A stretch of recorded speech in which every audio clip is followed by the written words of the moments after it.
Welcome, everyone. So, this is our second to last session of the day and our last Educators Roundtable.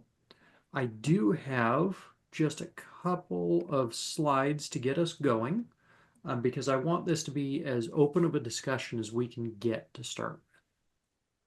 And I think Robert, Justin mentioned it in the last session about get larger group sizes and you got those people just coming along for getting that A. And that's what we're talking about here is trying to find ways to do a better job at assessing everybody. Absolutely right.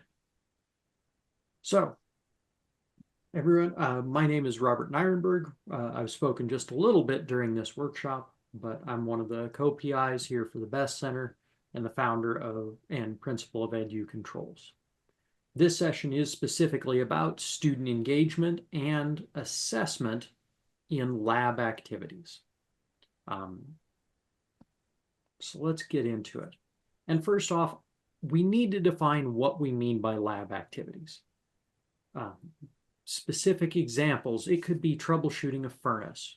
Since we're doing building controls, it could be installing the controls and taking control of a rooftop unit, or towards Justin's living lab project, a lighting control system, or implementing, designing and implementing. But the real short form of that answer is anytime we get up and get out of the classroom and get our hands onto something. Not so much tours.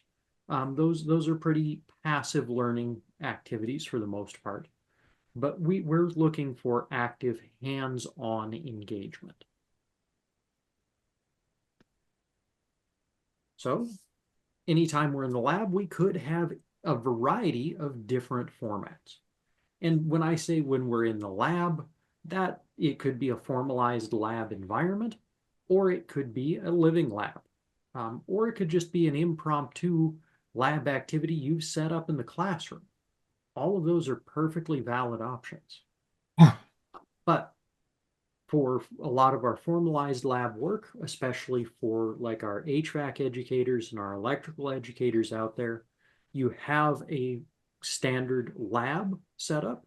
And a lot of times you can portion out the equipment in that lab per student, in which case every student has their own system to work on.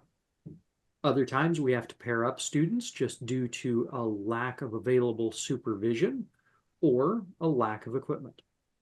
Sometimes it's just the nature of the task at hand that it actually needs two people to do it. Really depends on the situation. And then, of course, we get into group activities, small groups or large groups. Small groups I've defined here as 3 to 5, but that's not a hard number. It's just kind of a guideline that I'm putting there. Large groups, anywhere from half to all of your class, maybe. Um, or it could even be multiple classes, depends on what you're trying to do. But we need to keep these formats in mind specifically so that we can think about that grading process, that assessment process. Of course, any of these type activities, we have to be concerned about student engagement. Okay, they have to be present for these activities. Are they there? Are they participating? Are they interested in what they're doing? Or are they just surfing along in the back, paying more attention to their phone than anything else? Or just zoned out and just don't care. We've all had those students. It happens. I've been that student sometimes. I think everybody has. You got bad days. Challenge there, of course, is how you pull that student in. If you're dealing with groups or teams, it's less so with pairs of folks in my experience. But, get more than 3 people working together, and sometimes you get somebody who's disenfranchised, either with the activity to begin with, they didn't want to do it, they don't understand why, or maybe they just disagree with the other people in the team. or how the team is being led, things along those lines. Just don't get along with that team. All those kind of things happen, right? And then, of course, we get to the end of the activity and we're talking about assessment. Now, you don't have to restrict assessment to the end of the activity by any means. It can be happening all throughout the activity, and oftentimes that can be really beneficial for the students, determining how things are going as they go. But when it comes time to do that formal assessment, because, with education, we do still have grades associated, at least for the most part. You have to look at the different parts of what you're assessing. We have to assess those technical skills. That's probably most of what we're dealing with in our lab situation. But we do have, or should be, considering our communications and other soft skills too. So thinking about how you're going to assess those. And communication is particularly important, I think, if you're dealing with a group project or if you're doing any sort of interaction with a client or customer, because that communication point is pretty critical. You can be an okay tech or an amazing tech, but if you can't communicate to the customer, they're not going to be a happy person. Okay? And something to consider is, have you given your students the opportunity to give feedback, to assess you, to assess the activity, to assess each other? All of those items in particular can help with that student engagement part. Maybe not with the group that you're working with at the time, but maybe for the following group.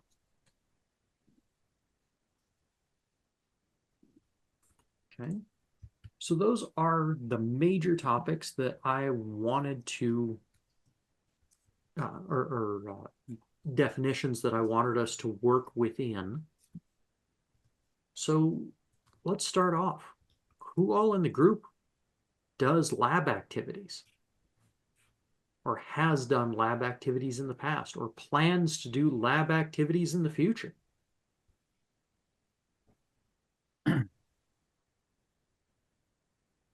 Thumbs up, hands up. Looking for the button. Looking for the button? Yep, that sounds right. All right. Hey, Robin, you were one of the first ones to have your hands up. Would you share one of your lab activities?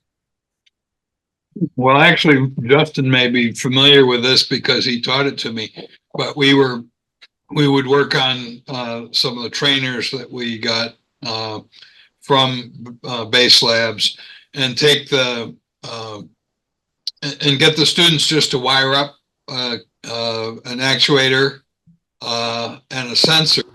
And one of the things that I've done is put it together so that first they wire them up without the controller and just using, so for example, a thermostat and an and a actuator. So go ahead. No, I was done. That's done. That was one lab activity I did. Fantastic. Good, solid one. Let's see. Who else did I see with their hand up? Brad, I thought I saw your hand go up. Yeah, let's get this thing figured out here. Yes, I have my student number of students is about ranges between 20 and 30. I have a classroom that'll seat 30. Each student has their own computer, has their own trainer board. I have two separate control classes. Automated controls 1, which leads into my automated controls 2. And in both classes, each student will design logic. They'll wire their project, and before they wire their project, they have to complete a Visio wiring diagram. I provide them with a spreadsheet of where their components have to land on the controller.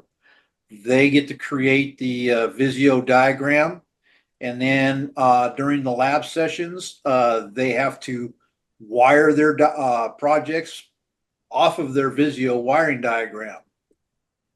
I have an instructor assistant, and between the two of us, we will inspect the wiring.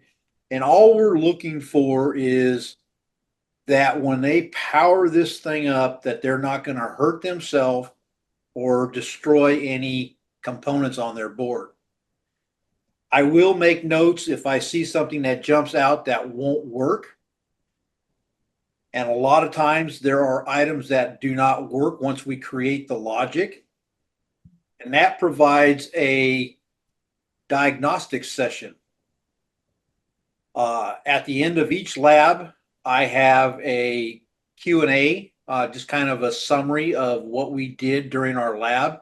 And each student has to write a lab session report, and they have to give me their takeaway on what they took away from the lab. And that happens each week. I provide them during the course of the semester, the foundation, so that they can complete their final project at the end of the semester. And their final project is over a course of 2 weeks. I provide them with they have to create a Visio diagram. They have to create a parameters list for their variable frequency drive. They have to wire their project off of their Visio wiring diagram. And then I provide them with a sequence of logic, and they have to create the logic to get their final project to function. And then they have to present it. I have found that by having each student do this work, my engagement is really, really high versus if I pair the students up in teams. In teams, I had a problem getting each person engaged, even when I had it broken down into pairs. So because we had the funds available through our grants, we just started buying equipment. And that is what has been successful for our program. Fantastic. How do you do the assessment throughout the labs? And let's focus on that final lab. The final lab, it is broken down into 4 parts. And their assessment is done as they turn in their work, and then on whether their project actually functions according to the sequence of operation.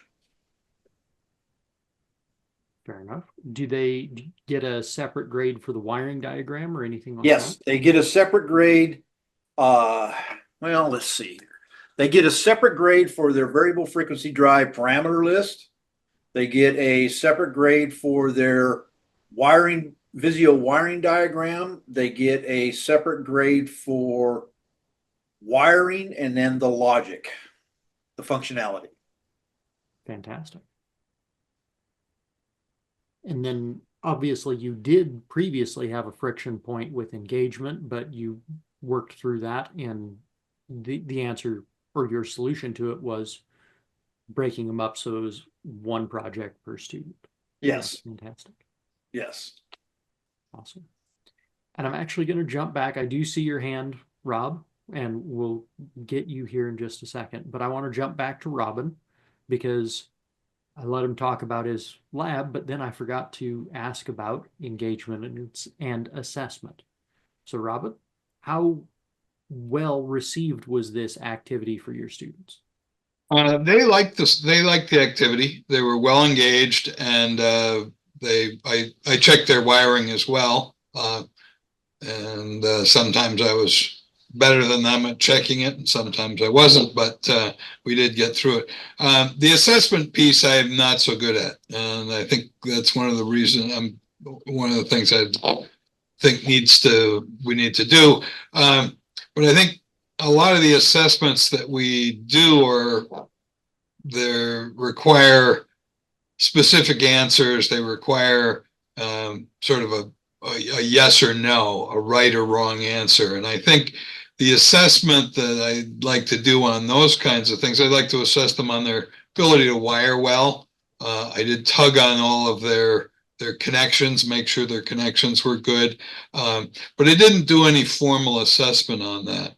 And I think it could be easily done and tell them in advance what they were going to be graded on. And then, and I like the idea of having them do the schematic in advance, particularly in Visio, because they did it on paper and I don't know what it was. I'm not very much of a very good draftsman, but I could have done better than they did. Did you have the students working in teams of 2 or 1 per trainer, or? I did that twice or 3 times, and I think it was 2 or 3 per trainer. We didn't have enough trainers, nor did we have enough time. They weren't going to be able to do that on their own. But it's a good point. It would almost be better to spend a little bit longer time on the exercise and have each of them do it on their own, so that they would all do all parts of it. Gotcha. Perfect. So it looks like some folks are trying to put files and things like that in the chat. We probably can't do that because this is going to be a posted recording.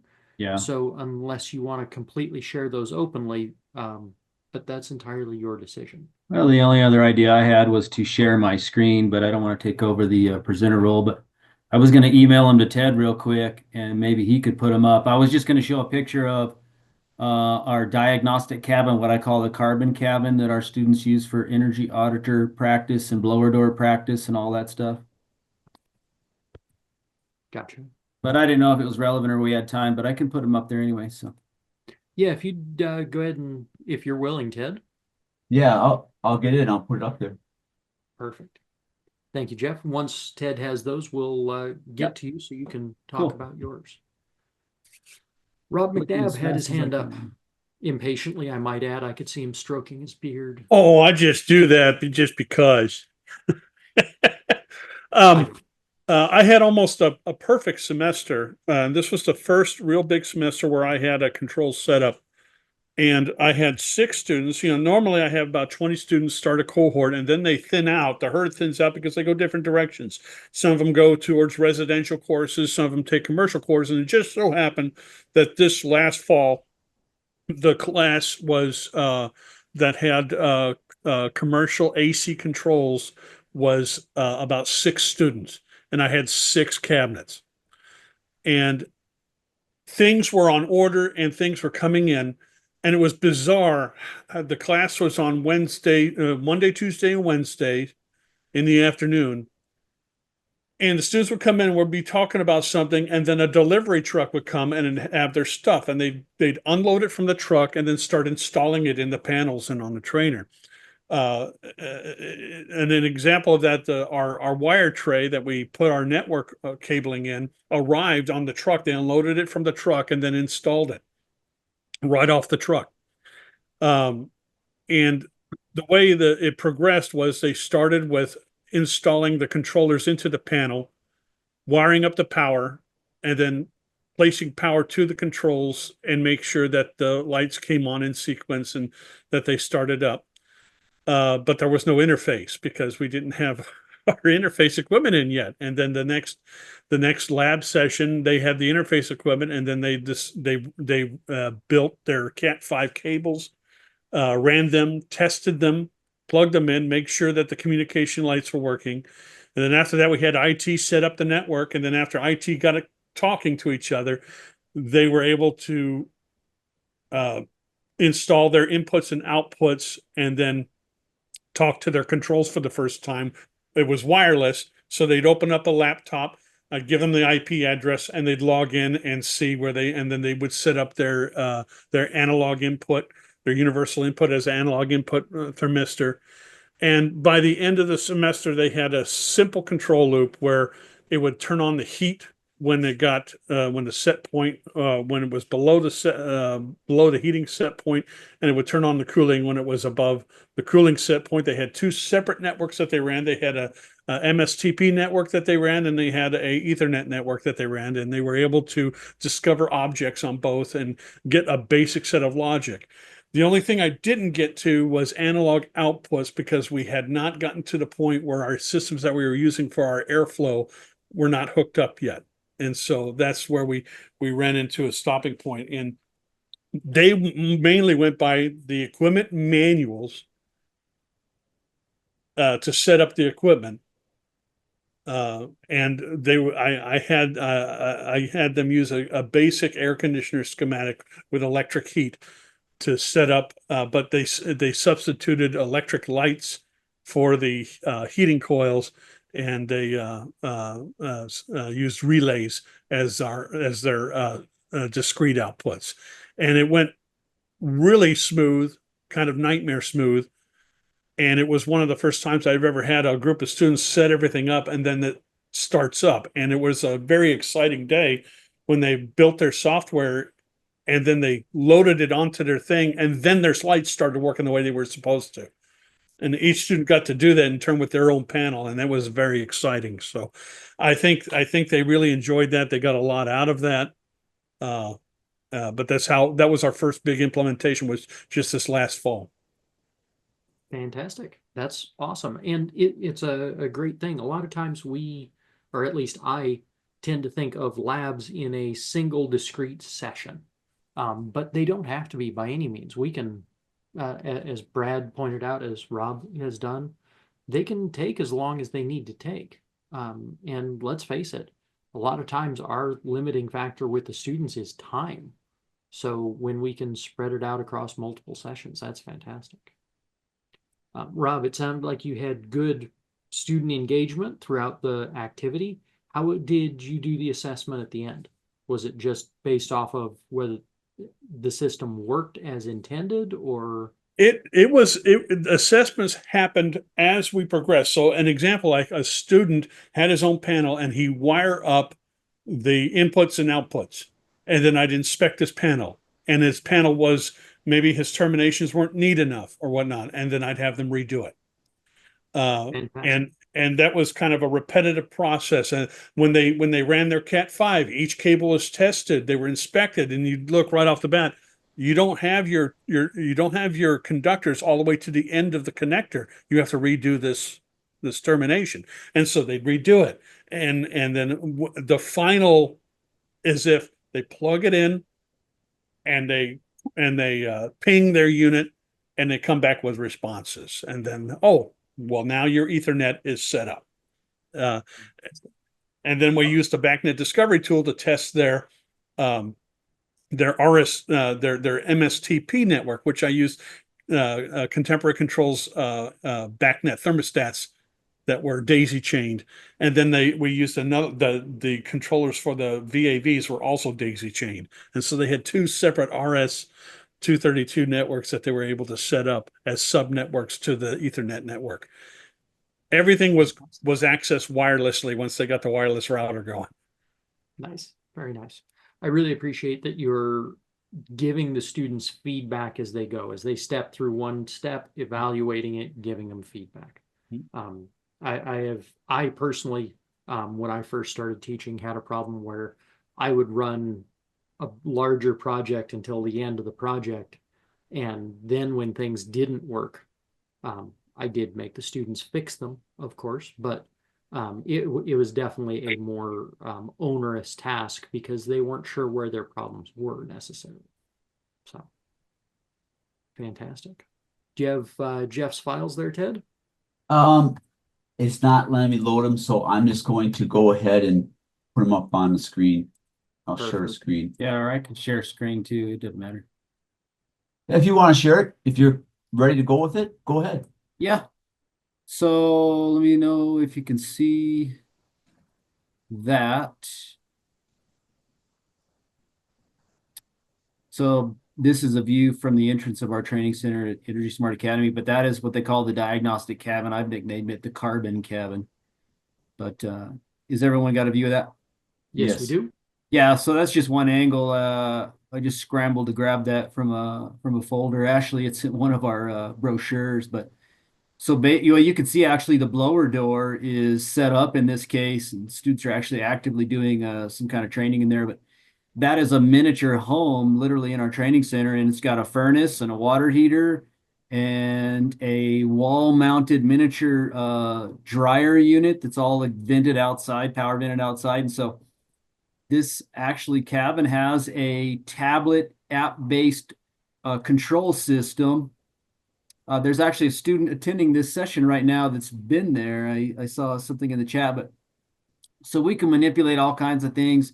The appliances in there, the lighting, all kinds of things. It's a really cool thing. So that's one of the things we do now. Keep in mind, historically, the Energy Smart Academy has been a weatherization type training center, and since I've been there, I've brought the HVAC component, but that's kind of a cool thing there. And then the other thing I was going to show off that's in progress is we've got this. This is going to be our mobile training trailer that will be rolling by summer. We're going to upfit this with a complete solar and heat pump, operational solar and heat pump demonstration setup inside, where the back of the trailer has a lower down ramp, so we could pull up to career days. Picture didn't show up. You still have the other building in there.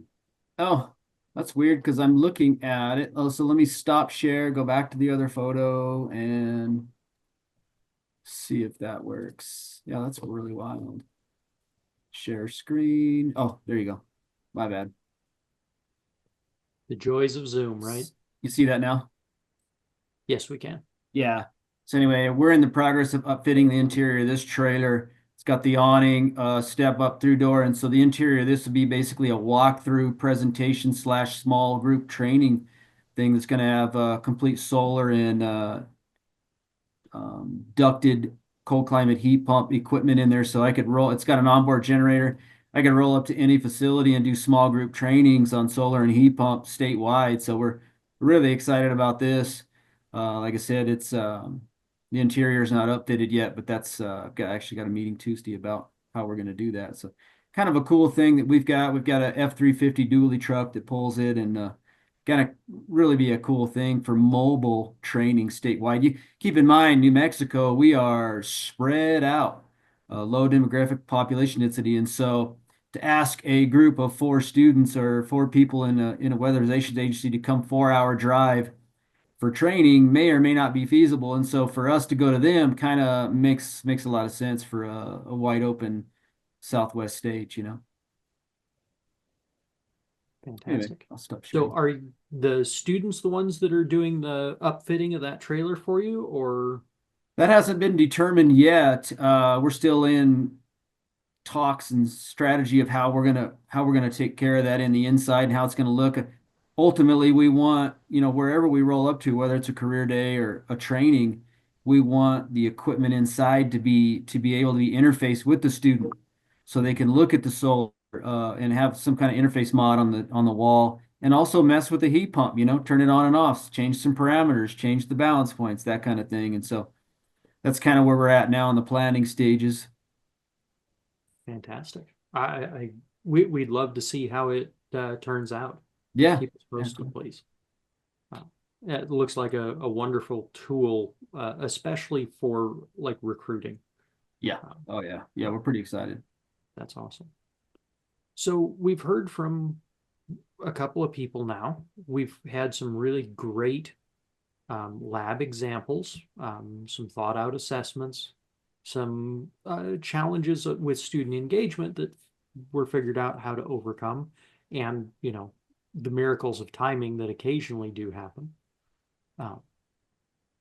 So does somebody out there have a lab activity or similar that you'd like to talk about, that you want to throw out to the group of trying to get some ideas for either engagement or assessment? We've had some good ones. Let's do some troubleshooting if we can. I'll give my example I gave last summer, Robert. And then hopefully I'll get some people to think about some things they've done. Where basically I have a 2x2 board that they have, I have examples of it. There's a half dozen to 10 examples of it in the classroom that we step through. It's basically a home furnace setup where they have a transformer that's powering up a thermostat, and the thermostat can tell a fan to go on, can tell actuator for cooling to come on, or it can tell an actuator for heating to come on. And there's also a digital dial that with a readout, because it gives them something visual to look at, right? To adjust how much heating they want to give it. And I have them look at that and they step through the whole process so they understand, okay, how does the thermostat work? And I explain the electrical parts of it. Do that the first day or two of class and let them get their hands on. And it basically get points just for working with that. And they don't have enough for them to do one-on-one with that. But then I'll break them up into, this class typically has 12 to 16 students in it. I'll break them up in groups of 3 to 4 people apiece and have them look at the board. They have to go in the back room, get all the materials to build a similar board to what's there in the classroom. And they can pull the boards out that are in the classroom that are already built and follow them. And we step through, the first class they have to put on the transformer, and I have them gradually build the whole board up. But each step of the way, they have to go on to Visio and draw the components on Visio that as they're wiring them, so that they have that connection of their wiring diagram. They're looking at something physical. Not an educator. What's that? Hey, Wayne, could you mute for us? For a school, Yeah, so but rather director of sustain. I just muted them. So we have had them go back and forth through the whole semester and grade them on their wiring diagrams and the whole board at the end. So there's a step-by-step process that they go through. That one I found to be very good in providing good assessment for them, because they're doing it, well, actually they're doing it in groups of 2 or 3 to 4 people. So it's difficult always to make sure that one person isn't always doing all the work on the board. However, they both have to do the wiring diagram. And so that forces them to have to think through it on their own, which is one of the things I'm trying to figure out. How do I best assess students on an individual basis so that they get a grade that's reasonable for what they do and what they've learned? So I don't know if that helps generate any other thoughts and ideas from other people on how you go about trying to get some good assessments, especially in these group activities. So that I think is the question I'd like to focus on. So how, for those of you who have done group activities in the lab, small group, I think is what we're looking at here, 3-4 students. How have you found an effective way to grade that group while maintaining the engagement with them?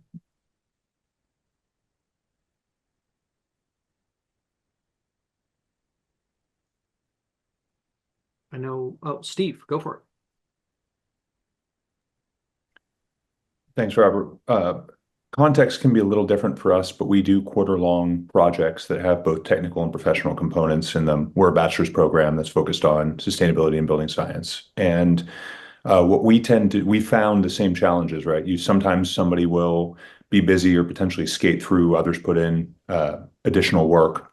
So we do a modified 360 review at the end of the project, where each group member fills out a survey based on essentially a net promoter score of the other group members. And it's pretty evident in groups that are working well together, or if you have 1 or 2 folks that are not pulling their weight, that it almost always pops up very evidently from that survey. So we use a SurveyMonkey instrument that I shared in the chat to do that. And then about a quarter of the students' grades is based on teamwork. And so we let them know that if it's clear from a differential that they were not participating, or if there are other issues, we may kind of pull the group aside and have a chat.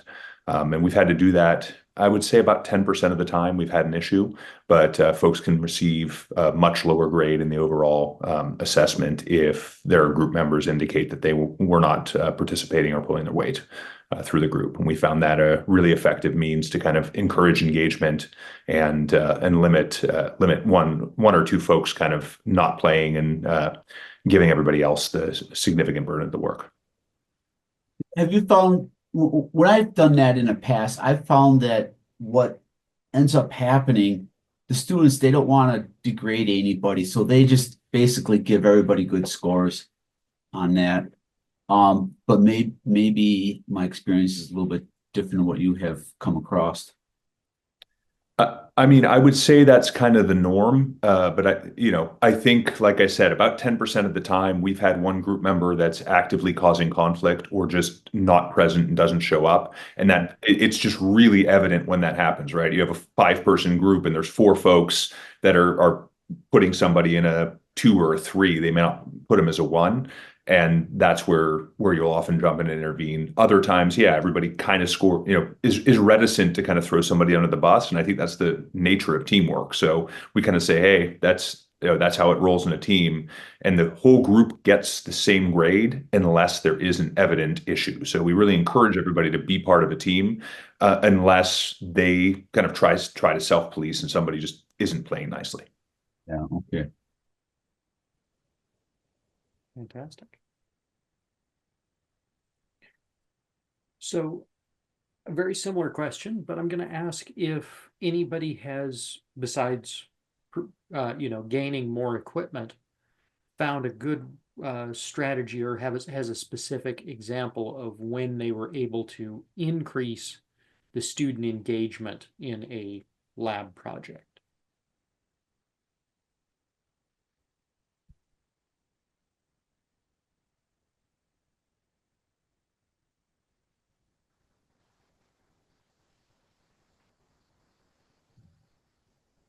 All right, so that'll be your homework for tonight then. Let's think about that, because it is a problem that we all. Oh, Brad, go for it. One of the ways that I found to increase student engagement is the very first week of my semester, I announced to the entire student body that they have a final project and that each person has to understand the foundation that they're going to learn over the course of the semester to actually complete that final project. By doing that, every single student in the class is aware that in week 14, their final project starts. And if they are not engaged with the lecture material, the homework assignments, the lab assignments, and the roundtables, then they will not be successful in week 14 and 15, and they will not be able to successfully complete the course. The minute I moved away from a Q&A final and moved to a final project, my engagement during the semester drastically increased.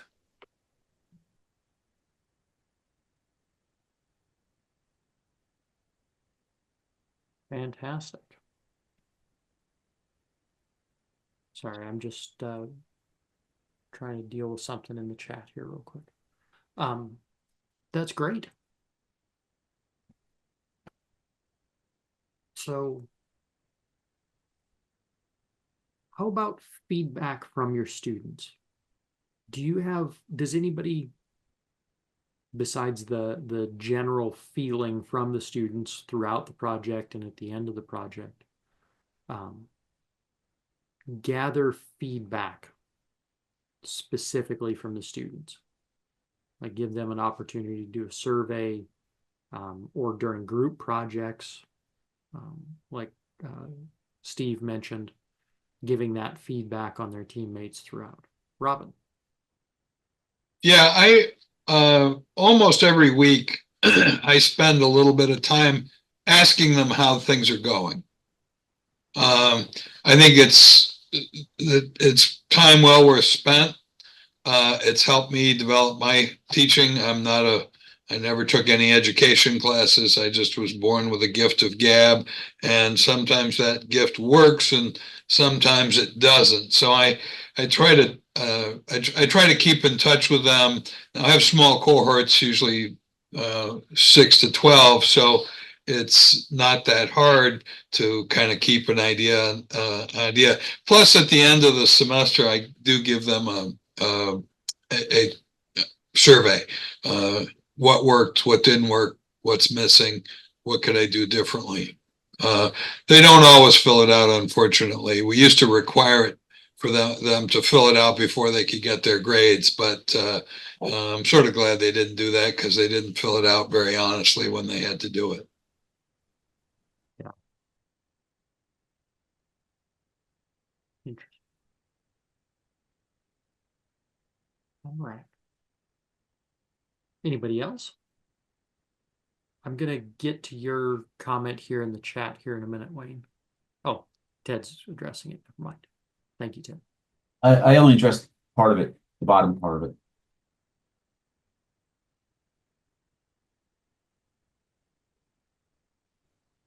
Anybody else on the feedback side?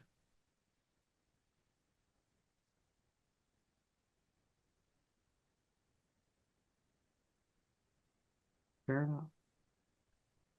So we've had a good quantity of activity going on in the chat, and I have unfortunately not been able to read most of it, but Wayne's comment here really kind of caught my eye as it was going by. So Wayne says, while I'm not an educator for a school, but rather director of sustainability with maintenance company, I'm trying to set up a training program that will allow me to take a mobile training kit to our individual sites, kind of like a portable version of that trailer that was just demonstrated. This would be for training my building engineers in the field. Is there any way I can get a list of points and or sequences that you all have found to be most fundamental and most beneficial? My problem is that property managers and building owners frequently are unable or unwilling to have the engineers leave the site for training. I feel the need to bring training to particularly our younger engineers. Yeah, Anything to add on to that one, Wayne?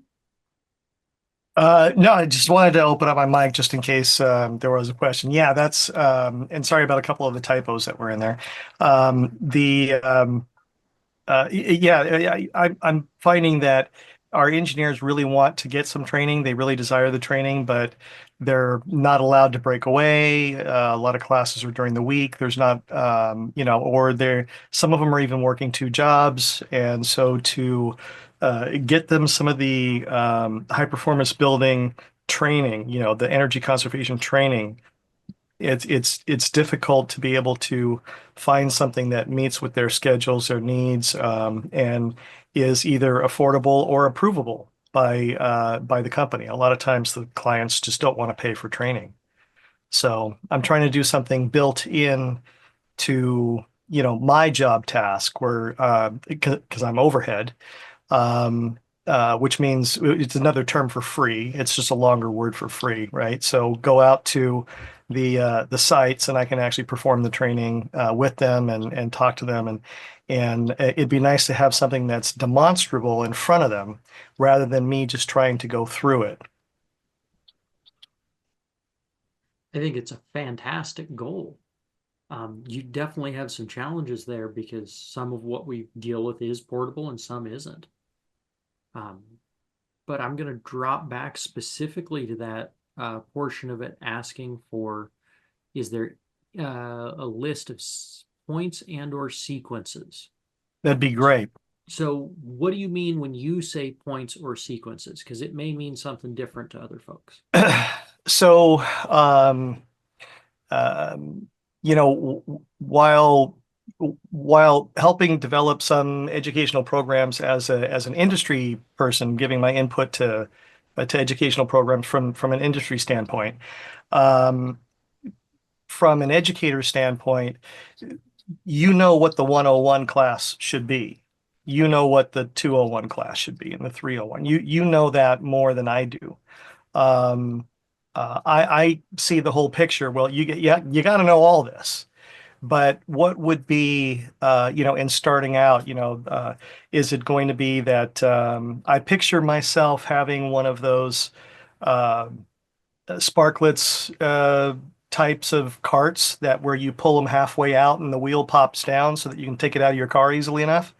So just kind of roll it out of the SUV and then roll it on into an engineering office and then say, here's, look at how this works and let's change this and let's change that dial to change this temperature, or let's push the air pressure up or something. And, try to get them to understand systemically how something works. And so I picture kind of a mobile type of a kit. And I'm just kind of wondering on from an educator standpoint, where do you start with this is the fundamentals, this is the foundation of what you really need to know in order to then take it further even on your own? So I would call on Ted, but I'm about to steal one of his topic items here, I think. Relays. Build a little relay training board. Because one of the things that we get feedback from on industry all the time is that's one of the real necessary items to understand within a control system, and frequently misunderstood or understood. And that would be like with ladder logic, where they can kind of understand what's happening in that electrical logic between relays. A little bit of that, but go ahead, Ted. Yeah, I think it's just as from my perspective, and I don't know the level of knowledge of the people that you're working with, but I'm going to assume that they know little. Just from the basic standpoint of taking and having a relay set up on a board that you can show them, and then you can have them wire it up so they learn how a relay works and actually functions. So they can start to understand, well, I have this, I'm kind of going to mix words a little bit here, but primary side, that if I provide a voltage across this primary side, it's going to engage a secondary side that allows something to happen. And that way you get a couple of thoughts over to it. One, you're just doing this binary wise. All relay is something that's binary, on, off. It's simple. And that would carry into, with contactors, motor starters, things like that as well. So, yeah. And if they don't have that basic understanding of a relay, realizing that you're dealing with electricity, you can have different levels of voltages here. There's primary, there's I shouldn't call it primary, high voltage people refer to, and low voltage. And then on the other side, it's some type of control. There's a control signal going to something to tell something to do something, right? So it gives them that step into it, and that this is a digital side, and that there's also going to possibly be analog sides that you want to get to at some later point. But understanding that very basic relay, and is it normally open or is it normally closed, is really important. Then once you get them past that step, you can move on to other things. You may want to even do it from the standpoint of, this is a relay, it's either on or off, and you go through that example, and then the next time you see them, you bring in a freestat. Guess what? A freestat is a switch, is basically a relay, and the same type of thought process goes through. And you just kind of keep building on that each time. if you're going out there on a regular basis, if you want to sit up for a full day, well, you might want to go for a full board of, like I do with my thermostat setup. If your people are to the level where they're at a higher state, they need to be understanding more of the control and programming stuff. Well, then you probably want to go into a board setup with, replace that thermostat with some type of controller.